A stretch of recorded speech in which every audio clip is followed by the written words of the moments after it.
weight loss, focusing on foods that are nutrient dense, low in calories, and high in fiber. Here are some of the best foods to incorporate into our weight loss diet. So let's start. Number 1.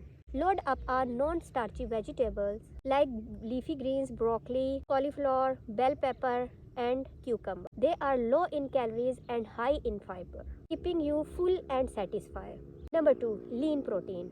Opt for the lean sources of protein such as chicken, fish, beans, and lentils. Protein helps you feel full and preserve muscle mass during weight loss. Number 3. Whole grains. Choose whole grains like quinoa, brown rice, oats, barley, our refined carbs. They are rich in fibers and nutrients, providing sustained energy and keeping you full longer. Number 4. Fruits. Enjoying fruits like apple, berries, oranges, and pears in moderation. They satisfy sweet craving and provide essential vitamins and minerals. Number 5. Healthy fat.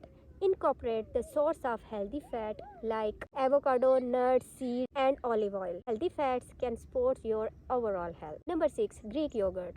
Greek yogurt is high in protein and low in sugar, making it a satisfying snack and breakfast option. Number 7. Water. Stay hydrated by drinking plenty of the water throughout the day. Sometimes thirst can be mistaken by hunger. By focusing on these nutrient-rich foods and maintaining a calorie deficit, you can support weight loss in a healthy and sustainable way. So comment below which topic I explain next.